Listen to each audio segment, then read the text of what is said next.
Quentin Grimes, time is almost running out, my man. You got a little bit of time, and we need answers. Welcome to the PHLY Sixers podcast, live from the Xfinity Lounge. And our show is presented by Rothman Orthopedics. Visit rothmanortho.com/PHLY. And Ford. How many years, Kyle? 48. Visit your local Ford store. No more 48 hours. You got like 48 minutes to get this done there, Quentin Grimes. We need this done. Do us a favor, though, while you're here, everybody, and hit the like button. Please hit the like button. If you like the show, please show the support to Bree, of course, by hitting the like button and letting us know that we're doing a fantastic job here on the show as we get ready for a full hour of Sixers conversation. And certainly as we go along throughout the basketball season, we would like for you to do so. I even got the foam finger right here for. And if you don't like what we're doing, you can text Kyle directly at 267. Hey! I'm a 215 anyway. Hit the like button, everybody. We really appreciate it. And folks, we are so close to 50,000 subscribers on YouTube. Please spread the word. Big old milestone. And if you haven't done so already for yourself, please subscribe to the PHLY page there on YouTube. We will really appreciate it. Continue to show your support. Like and subscribe. Hit the like button for the show right now, and we really appreciate it. Derek, Kyle, I'm Devon Bree, President of Basketball Operations. All of you in the chat, thank you. We see Sal, Ice, Z in there. Lee Nguyen, Mark Jackson starting things off there in the chat. Freddie, what up? We thank everybody for hitting in. As you just jump in, make sure you hit that like button. We got a lot to talk about from Jared McCain. We talk about him a little bit later. A little woozy this morning. Feeling a little good this morning there. Jared McCain letting us know via Instagram. We'll talk about him. We had an ether happen in the WNBA. Oh. We'll talk about that a little bit later as well, and so much more. But we do have to begin because Quentin Grimes and the Sixers still have yet to come to an agreement on some sort of deal, qualifying offer, a balloon payment of a one-year deal or a long-term deal for Quentin Grimes. Nothing has been done as of yet. The Sixers are already in Abu Dhabi without him. The show must go on. They play a game on Thursday. He's not there, but he has an October 1st deadline, Kyle, and nothing has been done as of yet. So, Bree, could you show our panel here what we had projected for the Quentin Grimes situation to come to an end, an agreement here on the show? Derek, I think, is today. Clock's ticking on me. Clock is ticking for Derek. Kyle has the actual date of where the qualifying offer. Devon was hoping for an extension. I thought he was going to get an extension. Doesn't look like that's coming, It does buddy. not look like it, but we have, those are our predictions right there. We'll see how things play out for Derek today, Kyle tomorrow, and if it happens tomorrow, then I lost, and that's that. But with that being said, man, Kyle, we're here and we've heard so much of reporting from so many different people putting things out there. The agent is talking to everybody, just sharing all kinds of information. 4 years, $39 million first to Gina from the Enquirer.com, Gina Mizell. Then you heard it from other spots, a DLS partner, Mark Stein, some other places as well where you've gotten that number of 4 for $39. Quentin Grimes in his camp, they're somewhere in that ballpark of reportedly 20 to 25 million annually on the contract that they wanted. So Kyle, A lot of dollars. And he has not gotten any of those dollars as of yet. No. So as we are here, man, and we've been talking about this all summer long. We've been talking about getting these numbers late. We've been discussing what we felt like he may have been worth. All three of us, Bree talking about it as well. Rich giving his thoughts on what things could potentially look like for a Quentin Grimes deal and extension and all of it. But we never really talked about how we've gotten here and why we are here. So if you had to say, to start things off, if there was a fumbling of this whole situation, where would you start off with by saying, hey, Quentin Grimes, in your camp, you could have handled this this way, or the Sixers, maybe you should have handled this in a particular way? So I absolutely think blame lies with all parties to some extent.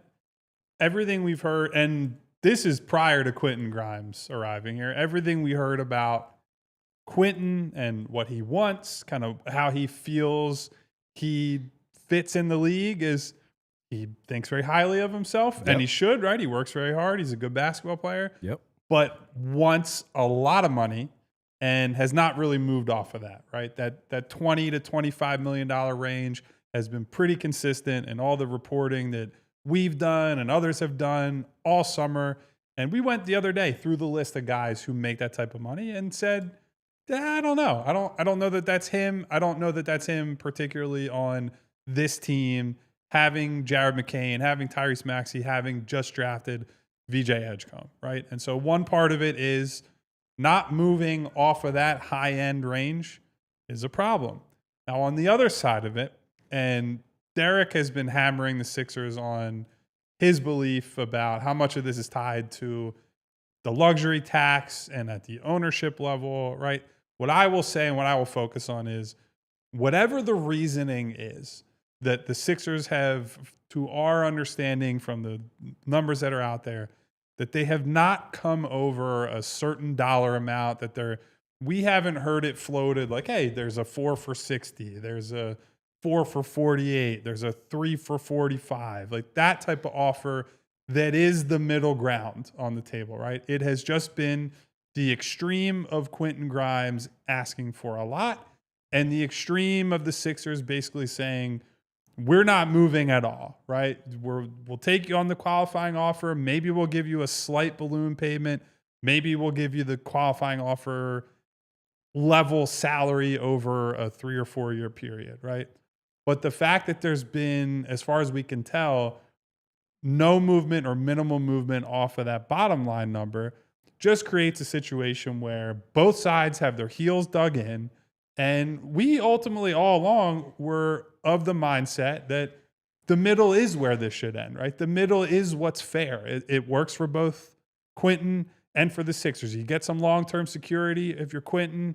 You get a good rotation player on your team on a movable deal if you're the Sixers, but nobody has wanted to move, right? So we asked the question through the headline, did they botch this situation?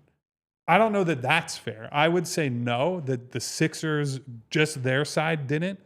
But I think both sides have collectively botched this. I think the fact that they can't come to, or at least it seems like we're in a spot where a long-term partnership is just out the window, that there is very little possibility of that happening.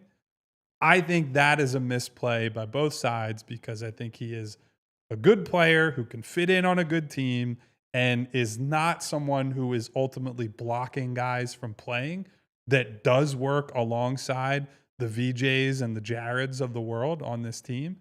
And so to let it get to this point, for whatever reason it is, failure to communicate, failure to meet and match on the numbers, like I do think it's unfortunate that they got here, especially because, as far as we can tell, not having certainty with Grimes also led to Yabusele walking, also led to, they didn't do much of consequence outside of just waiting for this situation to play out in free agency.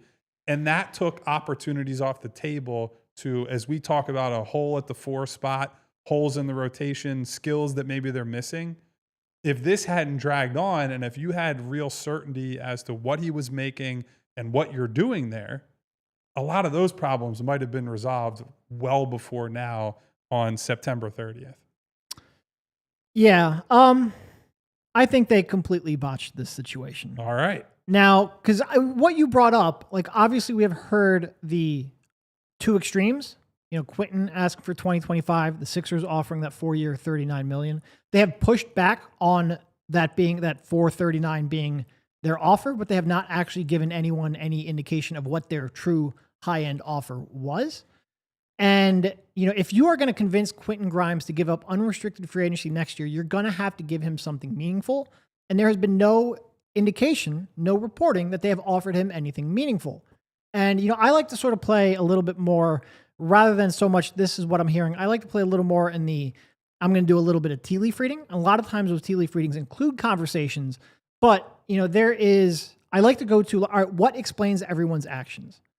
And I've brought up time and time again, Josh Harris and his hesitancy to pay the luxury tax. Time and time again, they're prioritizing being able to duck that luxury tax at the last second if things go sideways. And I do think in the right season, Josh will pay the luxury tax, right? He paid it twice over the course of his stewardship of the franchise.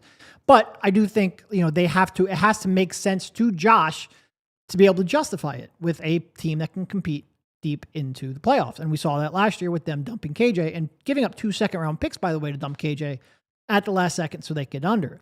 So I think if you look at this, I think this point blank, and look, again, this is tea leaf reading, but I'm pretty strong in my conviction of it. I don't think Daryl Morey currently has the authorization to give, Quentin Grimes a real contract of significance, because I think they need to be able to duck under that luxury tax in February if this is another losing season. And I think the people will then why'd you trade for him? I think obviously keeping the pick and the $11 million on that certainly changed their the way they could proceed here. But, I think this all makes sense. In the beginning of the summer, you project confidence, he's going to come back, because you want to dissuade other teams from making an offer that you would then struggle to match, or at least struggle to justify. And then you wait and you wait and you wait. And now you're at a spot where, he's probably going to come back for either the qualifying offer or less. It's not ideal. I've said time and time again that this is not ideal. If you were operating from a what's best from the team's perspective, you would want him on like a $15 million balloon payment, assuming there's no long-term deal, like a $15 million balloon payment, so that then more teams would be interested in trading for him, because those non-bird rights are more attractive. Can you actually use those non-bird rights to bring him back on your team next year?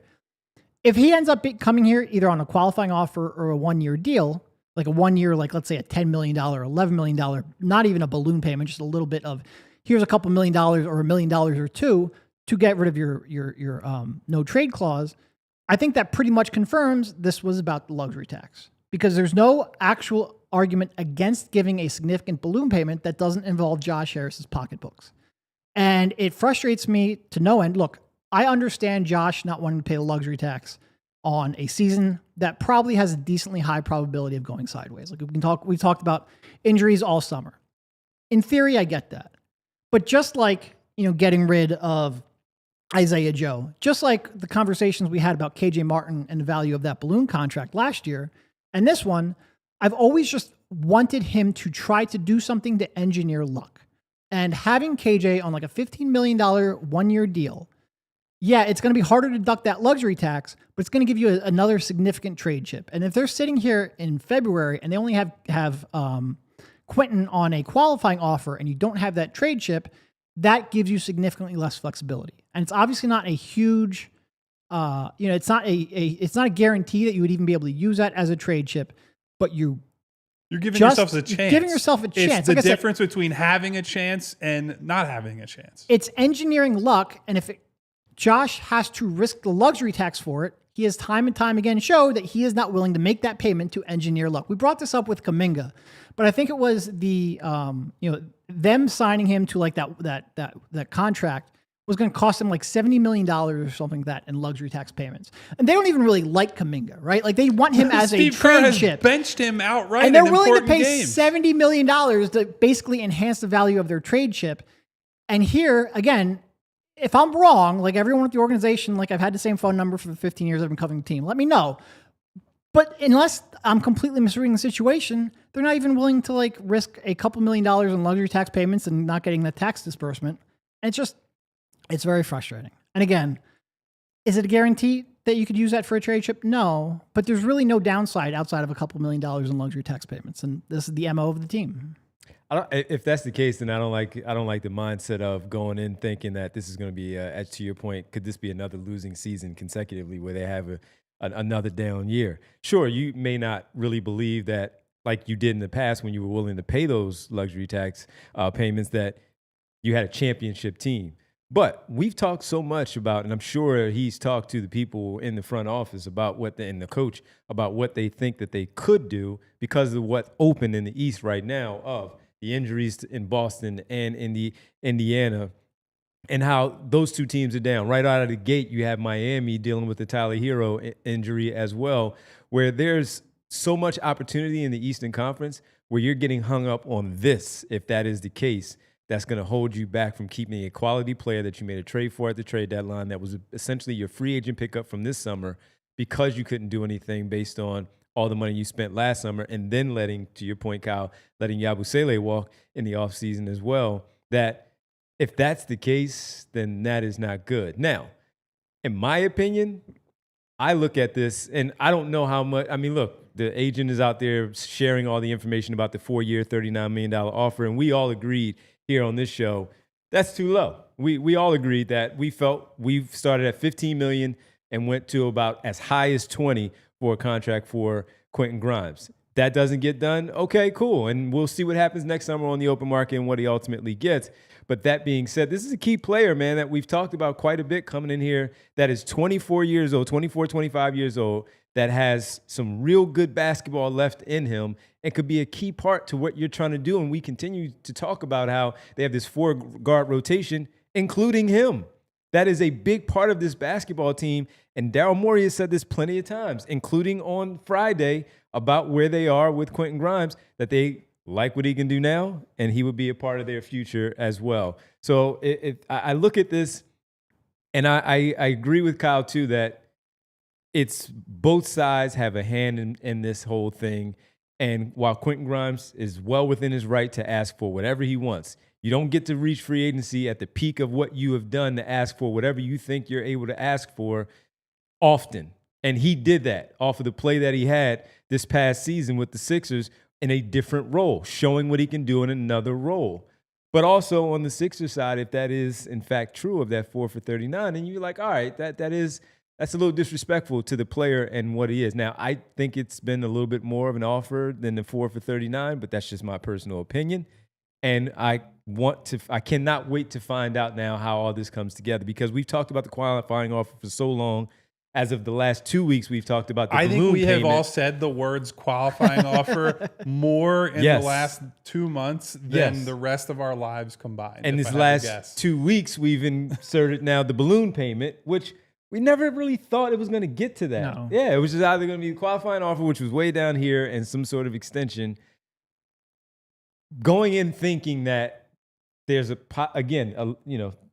this is the thinking, that this would be another losing season, and this is the reason why I don't want to go over a tax there in an apron. That's not something you want your fan base to even have in their minds going into a season that's looked to be a bounce back year after you spent a ton of money last year on a free agent in Paul George that got injured and did virtually nothing in the 41 games, and trying to pull them back in and get their support for this upcoming year that has, again, a possibility of a really good showing if things go right. And if you're also looking at Josh Harris and worried about that, and he's worried about going over, is this the player that I want to go over the luxury tax for? It's just Quentin Grimes. It's not a Paul George. It's Quentin Grimes. Does that do it? This situation has gotten really weird, and I would say it goes both ways on why this is not done and why we are sitting here on the day before the qualifying offer has to be accepted by Quentin Grimes. It's ridiculous that we're here. I've had just an ungodly amount of conversations about Quentin Grimes this summer, right? And you think about it and say, like, I've said this to people who are in the show chat today within our Discord and people talking just in random conversations and whatnot. If Quentin Grimes is not willing to take less than $20 to $25 million a year, I get the Sixers' position that they're not going to come up to match him for basically no reason, with no market created for himself, right? There is no cap space out there. There is no suitor lurking for him right now that can just sign him to an offer sheet and put him on their team at that type of money. So you're not just going to be like, yeah, Quentin, out of the goodness of our hearts, we're going to give you 4 for 80, right?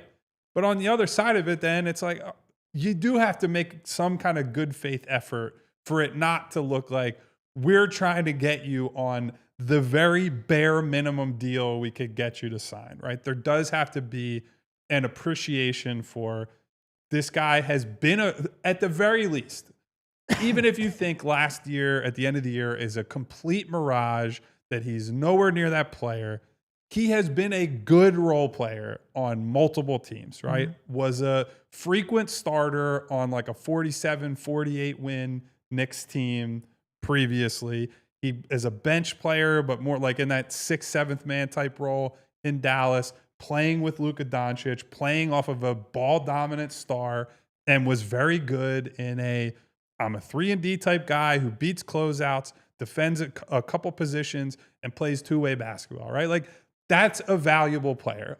You can argue about what is the ceiling on that player, how much of the cap space are we using on that player, can we find a cheaper version of that player by drafting them, et cetera, et cetera, et cetera. But to Derek's point, it's like at a certain point as a basketball team, as a franchise, you just have to look and say, he's good at basketball. We would be better by having him on the roster. We would benefit more from having a contract on the books that you can trade than having him on this qualifying offer.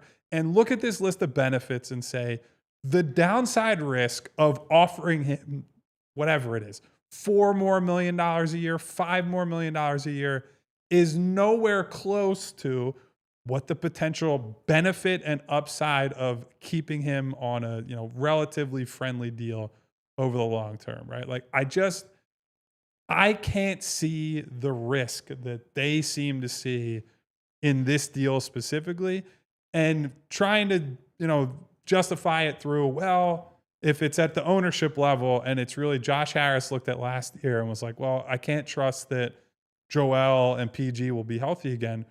You know who needs help if that happens? These young guys who otherwise will get their heads kicked in by other teams every night. Yeah. Put good players on the basketball team so that when Tyrese Maxey sits there on media day and is like, we need to set a standard, you have people who can help them do that, rather than throwing them out there with like G League castoffs and 10-day players, right? That's what irritates me about it, is like, okay, let's say this season does go off the rails.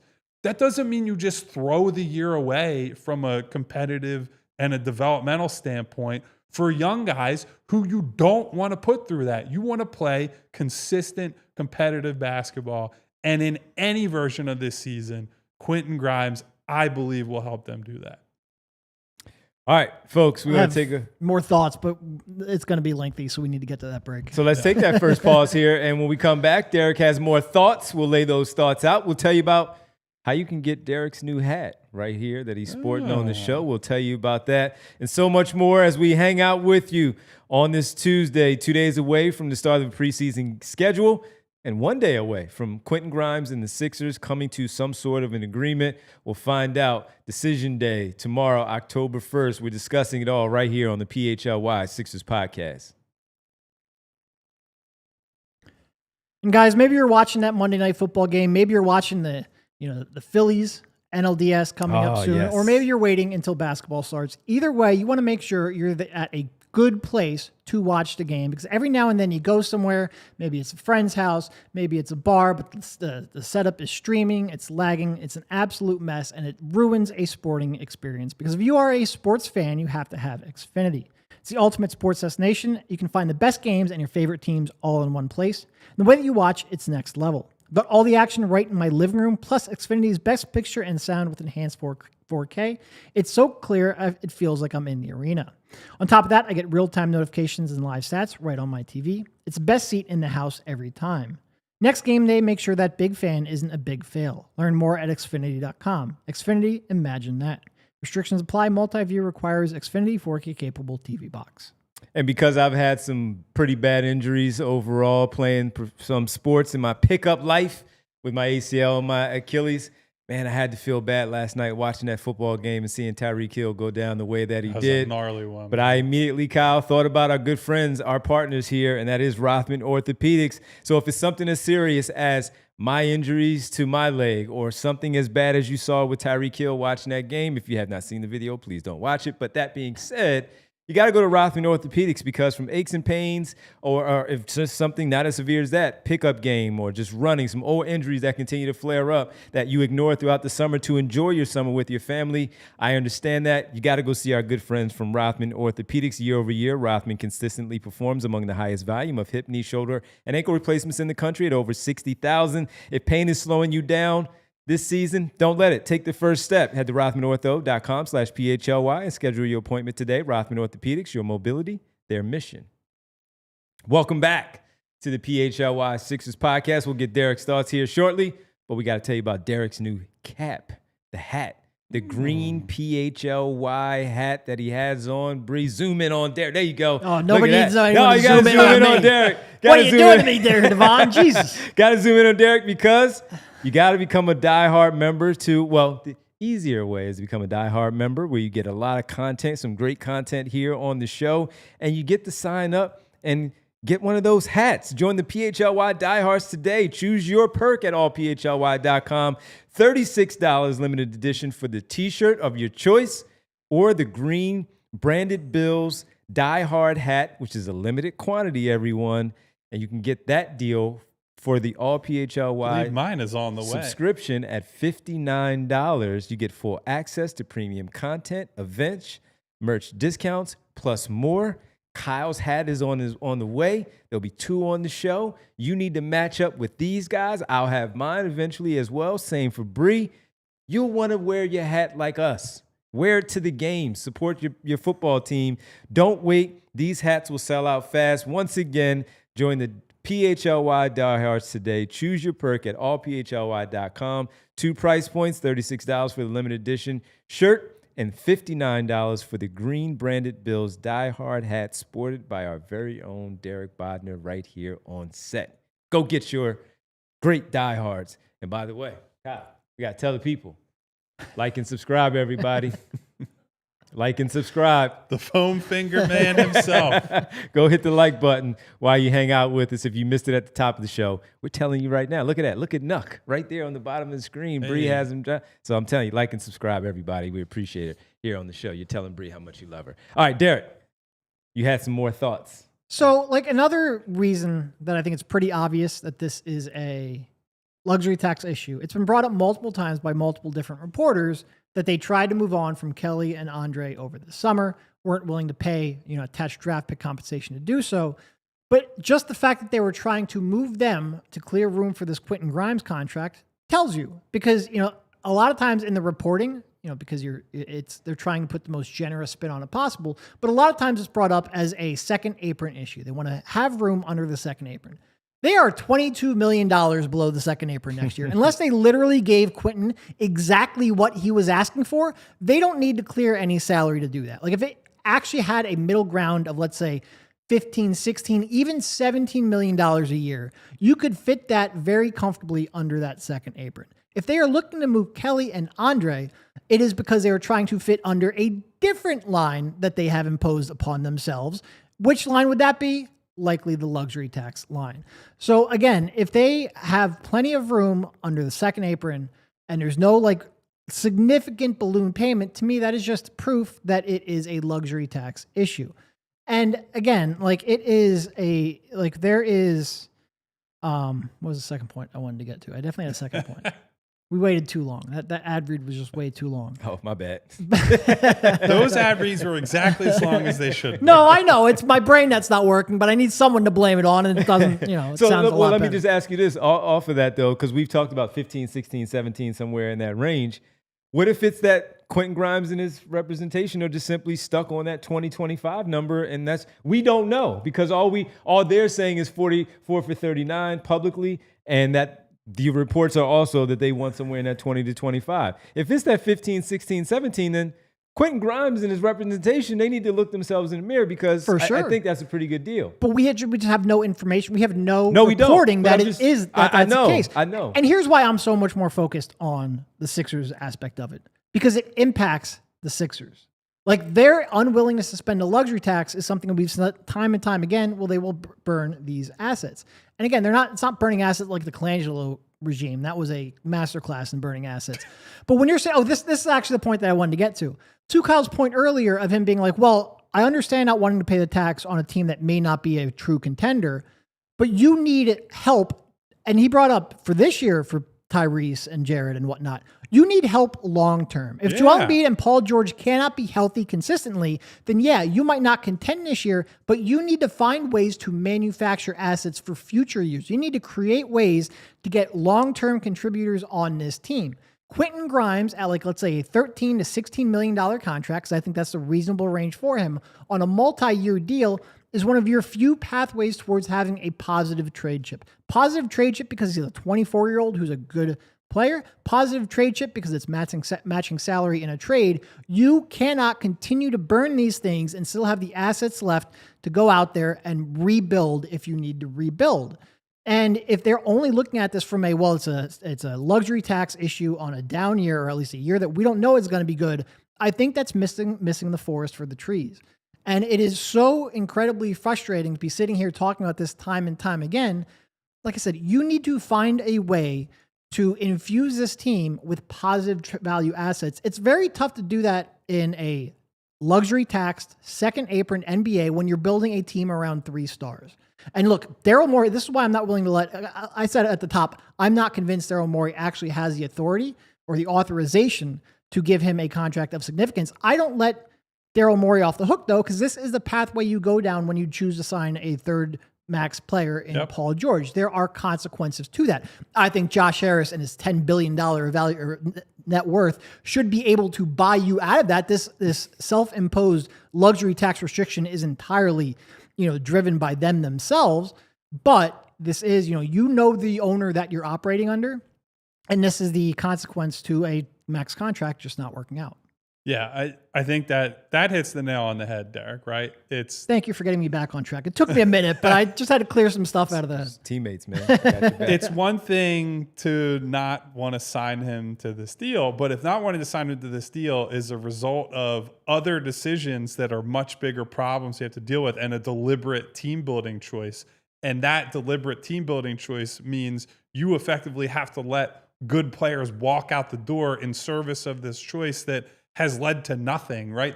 We have not gotten positive consequences out of that. There has not been the deep playoff run. There is not even, frankly, they couldn't scrape 25 wins last year, right? And obviously that's with the worst possible health scenario and blah, blah, blah, blah, blah, right? But you put yourself in this position. And regardless of what you do with Quentin Grimes, you will still continue to build around Joel Embiid and Paul George until or unless one or both of those guys are out of this organization, right? And so if what you're saying or what you're signaling is that your policy is we can't make any uncomfortable financial choices because those guys are here, what is the point of all this? What is the point of going all in on 3 stars if you are so unconvinced that they can stay healthy and try to win a title? Then why are they here? Why are they signed for 3 and 4 years into the future? You're telling them, you're telling the fan base, you're telling other players on the roster, our conviction of them only goes so far, right? And I get it. You signed those deals in July of last summer and late September of last fall, and you can't undo those. You don't have a time machine. You wish it would have gone better, and you're hoping for the best. But if you're hoping for the best is then saying, I'm not willing to take other chances, that's a bad strategy. You can't commit and then say, well, we're going to play it completely safe and take no financial risk and not try to keep good players on this team. It's incongruent. Either you believe in these guys and you want to win and you want to try to win and you'll do whatever it takes, or you should be moving aggressively to turn this team over and say, Tyrese Maxey, VJ Edgecombe, Jared McCain, it's your time, and we'll win 20 games, and we don't care about the rest, right? Being half pregnant is not where you want to be in professional sports. And that is where, if they're not willing to pay a fair long-term value on a good role player, that's ultimately where they're at. This is professional sports. You are worth $10 billion. You should not be looking at this as, well, we've got assets over here and liabilities over here, and what's going to make me the most money? Stop it. Or if you won't do that, then find someone who will run this like a freaking fanatic, because it is absurd. You have a chance to have a positive trade value. All you have to do is spend 1/5000th of your net worth or whatever it is. Like, do something to help the team. Do something. It's different when it's like Boston, right? Boston was going to pay an absurd amount of luxury tax on a team that without Jason Tatum just didn't really have a chance, right? And so they have a downturn. The Pacers decided not to pay Miles Turner in part because Tyrese Halliburton's going to miss the whole year. They don't have it. Those are different. In theory, Your two guys that you're worried about are upright and are going to play this year. So it's pure cowardice to be like, well, they might get hurt, right? No one is hurt, at least severely hurt right now. Right. Just once in your the second time, because the whole Hinkie thing was risky. Just once in your stewardship of the franchise, do something that doesn't make financial sense. And then you go acquire a guy who reportedly turned down a contract that was somewhere in that deal of $30 million that Dallas had allegedly offered him while he was there. He didn't accept it. He was going to want more here, and then you give him an opportunity to go out there, and he showed what he can do. He earned more money. So he's not going to sit there and take that same deal that was offered to him in Dallas that he turned down on another good team, on another playoff team. Yeah. And he said no. So it wasn't like he was going to do it again. Also, the final part that both of you were talking about is if they weren't going to be upright, Kyle, as you said, with Joel and Paul George, they're going to miss games, whatever. We've talked so much about, and Tyrese Maxey has said this about him now being a 6-year veteran, but still in the middle of that bridge, as he said on Media Day. You're also shifting to a new look style of basketball, and it doesn't hurt to have the four guards that we've been talking about all summer together to now lead into what that's going to look like to compete in the Eastern Conference and have that be your look, and then still have, when they are available for the games, both George and Embiid to be out there with them. And that is part of the problem. Just messing it up going into where you have some goodwill coming off a bad year, some goodwill going into it with the number 3 overall pick, getting guys back healthy, the new standard that Tyrese Maxey has been discussing. And here we are today. Still, again, your time is running out, Quentin Grimes and the Sixers, to figure this out. All right, we take our final pause here on the show. When we come back, we got to talk about the one guy who is injured. We hope that he's not out very long. And he put out a pretty funny video. Seems like he's feeling good today. He's feeling pretty good. He's all right. He still has a smile on his face, as he always does. We'll talk about Jared McCain on the other side and let you know that surgery. We'll talk about it all when we get back right here on the PHLY Sixers podcast, presented by our good friends from Rothman Orthopedics and Ford. All right, gang, we got some baseball, some playoff baseball going on right now. And if you want in on the action, you know where to go. And that is our good people, whatever the moment's never ordinary, at Bet365. Right now, MLB early payout offers 4 games today of wild card action. You're a winner if your team goes 5 runs ahead with an instant payout on straight bets and parlay selections marked as winners.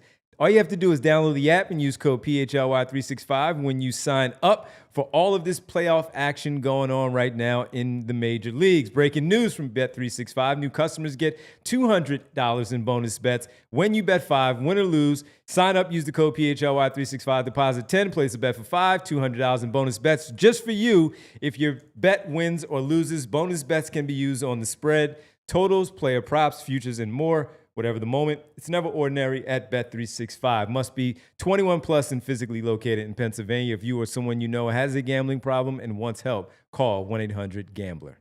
Guys, we got to tell you also about Parx Casino, but specifically the Excite Center, one of the many things we all love about our casino of choice.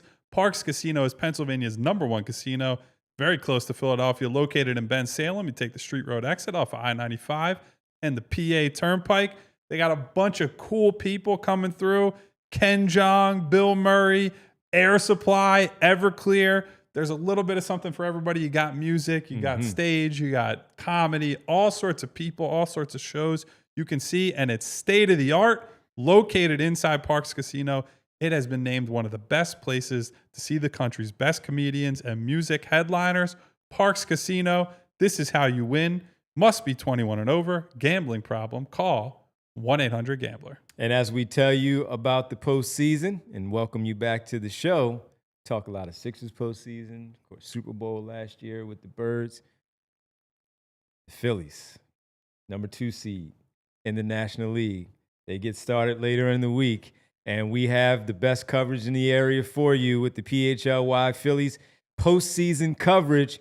15-minute pregames with Tyler Zulli right before each playoff game, and a huge post-game coverage contingent featuring Tyler, Bill Metz, Rich Hoffman, and Pat Egan, everybody. Tune in to the best Phillies coverage here on the PHLY network, plus Anthony Gargano and his Red October mini pods throughout the postseason. Everybody make sure as you gear up for a Red October postseason run, you've been to the bank, you've watched it on television, you've been to Parks Casino and the sportsbook to watch the games. You don't want to miss all of the coverage from the PHLY Phillies team starting on day one. Once we know everything in the schedule and the times, pregame, postgame, Red October mini pods from Anthony Gargano. Make sure you tune in to all the PHLY Phillies coverage right here on the PHLY network. All right, we got to talk about Jared McCain too, Kyle, because he was loopy this morning, boy. He was having himself a pretty good, so a very relaxed. Just look at the still shot. Very relaxed. Jared McCain appears to have had his surgery to repair his UCL tear. Per his Instagram account, he shouted out a "Go Birds." He ran with a. He was singing Sabrina Carpenter, Drake. Carpenter. He had some quoted lyrics. Little Baby, I'm pretty sure. He wasn't sure which social media account he was on. He wanted to make sure he was on. He said, "Is this Instagram Live? Is this TikTok?" Or something? He didn't know where. He just knew he had surgery. He was feeling good, but he does so as always, Kyle, with a smile on his face. So while we do not have any information as far as the timeline from the team or from Jared, of course, because I don't know if we would believe him anyway from what he had to say while he was feeling pretty relaxed there in the hospital. He had enough to know that he needed to get on social media to tell everybody what was going on, but he got the surgery done, and we await now the timeline of his return and what it all looks like. Well, my immediate thought, and I'm going to sound like an old man. I'm not extremely older than Jared, but a good bit older than him. My first thought was, man, he is so of his generation. Like the fact that he looks like he had his procedure, was under anesthetics and all that. And his first thought was, what should I post about this? It's like, brother, just relax in the hospital bed. And at least let the drugs wear off first. Watch some like daytime soap opera, like General Hospital or whatever's going on one of the channels they have on in the hospital. But I mean, obviously it'd be a good thing that this is happening sooner rather than later, right? Because you get the recovery timeline started. Everything we've heard so far seems to be positive in terms of what kind of timeline they're looking like, what the severity of the tear was, and how quickly he can get back up to speed. So first and foremost, we'll say once again, hopefully he's getting better, sending our best to him. But I got a real kick out of just like, why does this need to be on Instagram? And I was also thinking of, I'm sure overseas in Abu Dhabi, Sixers PR is worried about, hey, what's this event we got to get Joel to? And, how do we deal with all the fans and whatnot they're hanging out with over there? And then they get a text message or an email. It's like, hey, have you seen what Jared has posted? Because the team has still not acknowledged that this is a thing that happened. No. Meanwhile, Jared's like, I'm doing it for the gram. So it's a very funny morning for me. Jared, if you're watching this, just let us know the exact surgery and the timeline, because apparently the team won't. So. Yeah. Hey, I mean, he might be like an hour away from just telling us on Instagram. So we'll have to wait and see. One of the other things that we did talk about that we hope wasn't going to be a thing was, where was his headspace after another injury coming back from the one that he suffered last year after 23 games played, not playing in the summer league, rehabbing. He said it was a tough rehab, but he kept a smile on his face and just kept pushing, stayed around the team, did the right things in the summer to gear up for the start of his second year. And then this happened. Well, from us being in the gym on Sunday before the team left, and even on media day on Friday, while the guys were upstairs, Bree and I were downstairs, and we saw him at one point in the gym downstairs, and he still had the same normal Jared smile on his face. Now they had a team meeting, and he was a part of it, so he made sure he was there, and he had his normal smile on his face. And I think, again, seeing him on Sunday, standing on the court while we were there, and he had the same smile on his face. He did have his thumb was wrapped. He had some sort of brace on to keep his thumb, secure and intact and all of that. But if there was any concern that we had, those 2 days plus this video, I'd imagine that unless something really happened right from here on out with this rehab following, it seems like he's in his normal self, and he seems like he's at least okay. And the other part is, like you said, Kyle, got it done quickly. And I'm just happy that it was at the beginning of the season before games even mattered, where if it had to happen, which it did, it happened before the season got underway. Yeah, and look, if not that you want any of these guys to suffer injuries, but in terms of people who have the right demeanor, the right approach, frankly, we've talked about it on the show, his very deliberate thought about approaching mental health and meditating and all that stuff. He's someone that goes in very clear-eyed and kind of like, look, it sucks, but it's a 4 to 6 week, hopefully, recovery and back to the floor. And the good thing about it being a hand is that at the very least, he can still run. He can do all kinds of cardio stuff. Left-handed work. That, a lot of the time, is the thing that guys struggle with when they come back. You won't be in game shape, of course, without playing, but you can at least keep the cardio base up. When you're dealing with lower extremities, that's like you got to be off your feet and your legs for weeks at a time, potentially. So I'm not all that worried about him. It was just a bummer because it comes on the heels of you finish all the work to get back on the floor, and then it's another thing. But I do think he's well equipped to put this in the rear view quickly and then hopefully have a good second season. Nope.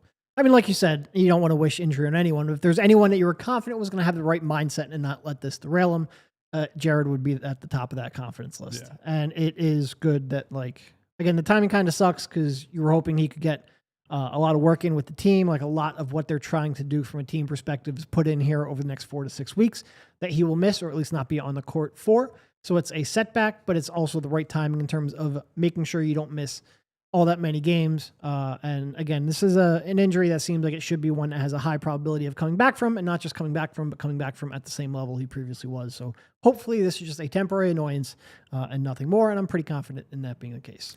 Does open up some time for Quentin Grimes when he comes back, which is why you're like, hey, man, you might want to be in the gym, might want to be in the gym and get back out there on the floor. Speaking of that, though, Brian Branch says in the chat, sorry, makes no sense to me to give Grimes money that no one else will. $10 million a year is reasonable for both sides. He is not getting more next year. That is from Brian in the chat. And I will say, as part of the I don't understand, I've said many times, we all have over this offseason, I don't really understand the qualifying offer approach for him, in part because I've seen it go so wrong for other guys, in part because of all the factors that lead the Sixers to say our offer is topping out at a pretty low range, right? Because if that's where they feel their range is, and again, I take all that Derek has said today about Harris and the luxury tax and all that is fair, and I get it. But if they're telling you we're not treating you as more important than like a rotation bench player, right? And they just drafted a kid at number 3 overall who's going to get a ton of time. Jared is going to be an organizational priority. I don't know where your opportunity is here that you're going to get the long-term big money deal you want next offseason, right? Now, maybe it's just more valuable to you to take this money, maybe you do another 1 year, prove it next offseason with another team. But we talk about bets, right? You bet on yourself. He bet on himself last season. Yep. And we thought one, right? At least one in some capacity. When you turn it into like a 3-year bet, essentially, last year, this year on a 1 year, and then potentially another 1 year next year, there is a lot that can go wrong. Injuries, playing time and opportunity. What does a coach think of you, right? If you go from Nick Nurse to whoever, does their offensive style fit you? What does the personnel look like there? How do they value you, right? There are a million different factors that go into that. So I am not saying that to try to bully Quentin Grimes into taking a deal that he doesn't want or he doesn't think is fair. He can think of whatever he thinks of himself and whatever he thinks his market value is. I just have seen this movie before with other guys who I thought were good NBA rotation players who thought they were great NBA players and were humbled by the market within the span of, 8 to 12 months. And that is a harsh and very expensive lesson to learn that you can only really learn through experience. I wish him the best, but I would be worried if I was anyone, connected to him. That's also why I really think the Sixers are blowing a great opportunity here. This is a player who, like, I don't think $20 million a year is going to be there for him next year. I just don't think the league is going to value him like that. I don't think he's going to get the playing time or the usage or the role to warrant that. But I also know that like $9 million, the qualifying offer, he could be a seventh man and get $10 million a year. So there's just no, like I said earlier, there's no incentive for him to take this right now. You're not giving him anything to worry himself about. Now, if you give him like $13 to $15 million, then I'd be like, all right, look, Quentin, you might think you're getting 20 a year. I think you got to really, reevaluate that and figure out what's best for you, because I don't think that's anywhere near a guarantee. That's when you start getting to the point where it's that will be a good positive value contract, and it's also something that would be tough for Quentin to turn down. So if there really is this artificial limit induced by the luxury tax, I think it's really, really, really chipping away at a great opportunity for you to get someone on a hugely positive value contract, and you so desperately need that. And it just seems like that's not even on the table right now. All right, let's get to a super chat here as we have Davon, a.k.a. Schoolboy Beat, saying Harris has crippled this franchise for a decade. There you go. I mean, look, I'm very critical of Josh. Yes, you are. I don't know if I'd go that far, but I wouldn't say he's crippled it, but like the way I like to phrase it, engineering luck. And when you're in the tail half of the Joel Embiid era, I would have liked an owner a little more willing to take risks to engineer luck, and also crippled the franchise a little bit by bad hiring decisions earlier on, but we have beaten that to death with previous offseason shows. And Bree had a poll up that she had posted on the page during the show, just asking who's more responsible for the situation we're in, Grimes, Morey, or Harris. You have a few more minutes until we are finished here to go ahead and make a vote and let us know what you think. With that, though, let's get ready to get to news and notes, because we have quite a few to get to here on news and notes. So we want to make sure that we give it enough time. We already talked about Jared McCain with that one. Kyle has one. I have a couple. So let's get to it. You have no idea what mine is. I have no idea. So one was a good one that Bree threw at me, and it was something because I'm a numbers guy, and I'm a numbers guy. And when it comes to all right, Cal. when it comes to the sports, I'm a numbers guy and all that. One that I think we all knew about, but kind of just didn't really think about. Jalen Williams of the Oklahoma City Thunder is the last player to wear number 6, currently active in the NBA right now, because DeAndre Jordan, not currently on the team, and he wore number 6 with the Denver Nuggets. And the league was retiring number 6 for Bill Russell league-wide.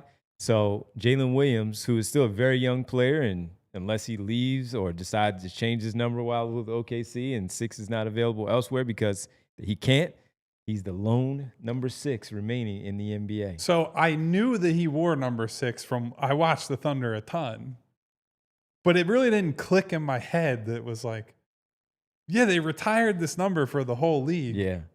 So why is he still wearing it, right? Like, why? Well, I understand he was wearing it previously, and you just wait until. But if the point is retiring the number league wide, I feel like it should have just been like, "Hey, man, like I know that was your number, but also I'm the opposite. Now it's not." Yeah, I'm the opposite. You do that until that player is done with that number. I'm the opposite. He had that already, and let him keep rocking out. I don't know that was his number in the other. If that was going to be in other spots, that was the only one that was available for him that he liked with the Oklahoma City Thunder. But that's his number. Rock out. Yeah, it's sort of like the Sixers with Nerlens, right? They retired Dolph's number after Nerlens. Yeah, and they let him continue to wear it, and I think I'm okay with that. Yeah, I'm all right with that as well. Well, the question I would ask there: didn't Nerlens have? At least somebody talked to the Shays family, right? Yeah. Because it wasn't retired yet, but they were going to, right? Yeah. I don't know that, and maybe he has, right? Maybe Jalen Williams has talked to like Bill Russell's family or whatever, right? But I feel like I would feel a little bit differently if I knew that happened. It didn't click for me was the main thing, that this was, the last one. See, he's the other Jalen Williams. And 6 Williams. was my number I wore not in basketball, but playing soccer. Oh, okay. So respect the 6. Favorite number? Huh? That's your favorite number? Yeah. What was yours? 23, 22. I wore both. Bree, what about Mine you? was 23 too, or Yeah? 13. Oh, whatever real was original, available. you two. The Michael Jordan number. It's my birthday. In It's my fairness, birthday. I wore 32 in basketball. So, again, it's like Magic Johnson Yeah. number. So, Yeah, mine was 20. It's Okay. just always 20, and that's my favorite number. All right, the other one that we all knew about, we all saw it, and we were like, oh, WNBA star Nafisa Collier of the Minnesota Lynx, great lit player. Kathy on fire. She today. ethered her, man. She lit up league commissioner Kathy Engelbert in her end of season press conference. If you have not seen it, go watch it. It's about just under 3 minutes. She starts her press conference and says, I'm going to take questions, but before we do, I have a statement. And if you all remember, she has the Unrivaled League for their offseason that was very, very popular last year, and they pay the players pretty well. Mhm. And she went into Kathy Engelbert with some things that maybe you did not know about what Kathy had to say about some other players in the league, why they aren't paid the way that they think they should be played. If you remember at the All-Star game, the players wore some shirts basically talking about the league needs to pay up and to spend more money. She lit her up. Everybody go watch it. All right, Kyle, you have one. I do. Oh, Bree? look at that. Look at that. Look Well, at that. first Bree, we see- it's Kathy up there on the screen with Nafisa. She's in trouble, Derek. She's in trouble. I did say to you guys, I'm fully on. I understand the Collier and agree more with her than not.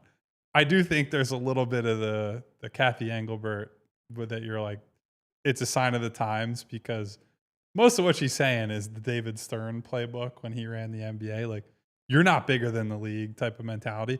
And it's not the case anymore, right? It probably wasn't the case back then, especially with certain guys. But that was more of the mentality, is like the big picture is more important than you. But now all these guys are like, guys and girls in this case, they're like their own corporations. Yeah. So it is a much different world than a lot of these commissioners and people in leadership positions are prepared to deal with, quite frankly. No doubt. Go watch that video, everybody. It's something. Haven't seen that against a commissioner, I don't think, ever. Yeah. Yeah. All right. Let's get to Kyle's news All and right, notes. Bree, pull it up. Let's see.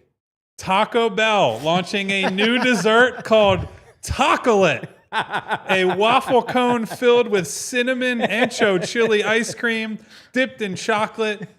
In other words, I love it. it appears after the real Choco Taco was retired, Do you know who bought that the the Choco Taco? Taco is back. Who bought it? I'm pretty sure Apollo bought the Choco Taco. Did they I think really? so. Wow. So, Tacolet. Are you going to Taco Bell specifically to get this dessert? Were you an original Choco Taco? Oh, hell yeah. Okay, I was not. Hell yeah. I was Oh, not. bad take, Devon. But for show purposes, I would try it with the show. All of us. We try it. I'll try it. So I'm okay. Just to repeat, But you guys know how I am. cinnamon ancho chili ice cream Ancho chili. dipped in chocolate. I think the original Choco Taco is just vanilla ice cream. Yes, it is. And mostly the same stuff on Yeah. the outside. So, Okay.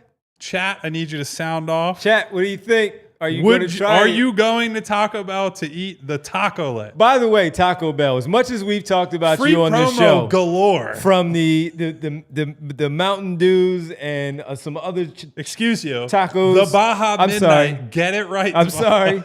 I was just the Baja Midnight to other taco conversations we've had, and now this, the Choco Taco.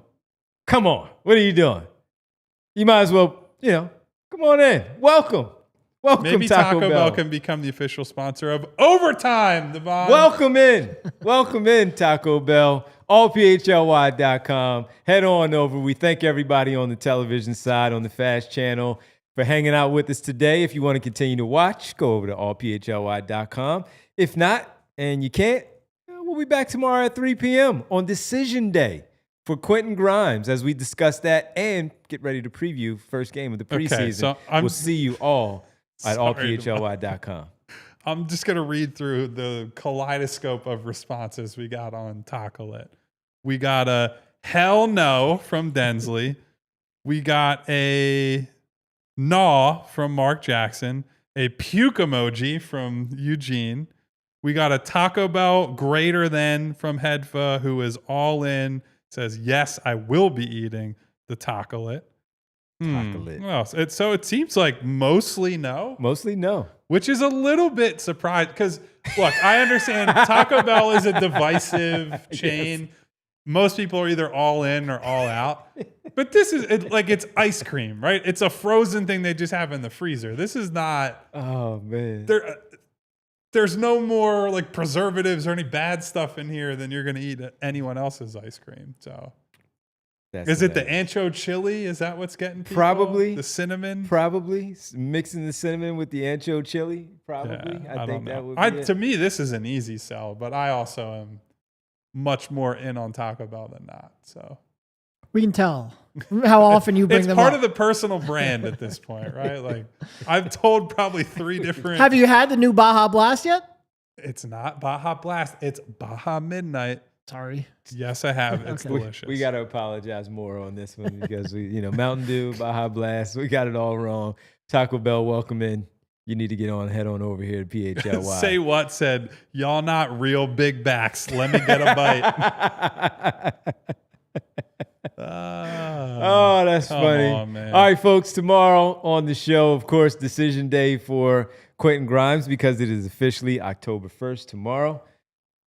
Derek still has some time. He still has about a good 8 hours to go before we get a decision to see if he wins. Very much alive. Very much alive. Kyle has decision day, and I thought they would give him an extension, but now that the agent is publicly speaking, I'm losing that one. And I would say, in fairness, I picked the deadline day, which is just like, it is the most obvious one. But no one made you guys pick it wasn't like I picked that day and no one else could have it. No, it's cool. It's all good. We'll see what happens. It's all good. we will find out tomorrow. And also, Game 1 is Thursday. It's at noon. So remember, everybody, Game 1 of the preseason in Abu Dhabi against the Knicks is noon on Thursday. So we'll be watching it, and then we'll be coming on after the show to give you our normal 3 p.m. show and essentially a post-game show, the first post-game show of the season, preseason style against the New York Knicks. So tomorrow, big show, Quentin Grimes watch, and also preparing for what we think might happen, of course, in Game 1 of the preseason games against the New York Knicks. By the way, great question from Taj on the way out. Here's another prediction. Who signs first? Kuminga or Grimes? Grimes. You think so?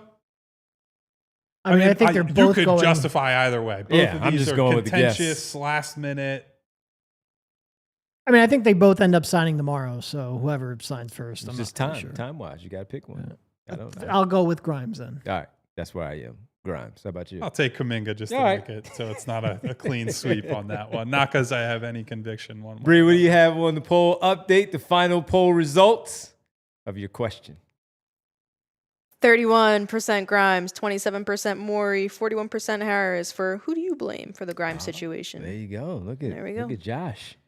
Yeah, it does feel one where Morey probably would have had a higher share of that, but I think Josh cannibalized a lot of the. I also think you spending probably 25 minutes of the show destroying Josh Harris probably played into it a little bit as well. Not that we always have that much power, but when you're listening to a show where someone's like, and let me tell you about this guy, the people are going to be swayed a little bit. His football team is 2-2 as well. So there's that for his football team. Injured quarterback. Injured star wide receiver after he paid him the money that we were talking about with all that. He paid that money for Terry McLaurin, and the football team is not doing so well right now. So what a shame. There's that. Yes. Hate to see it happen to the Commanders.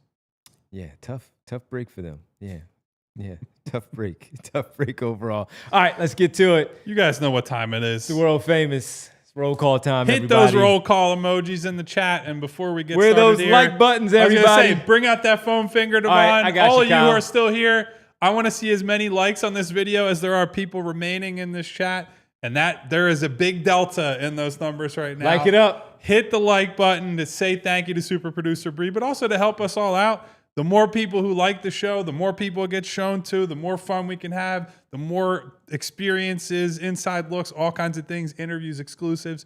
we can get for you. It helps us out a lot. So please help us. You already help us just by being here. We appreciate the support each and every day from people like Taj, like Densley, Keith What up, B, y'all?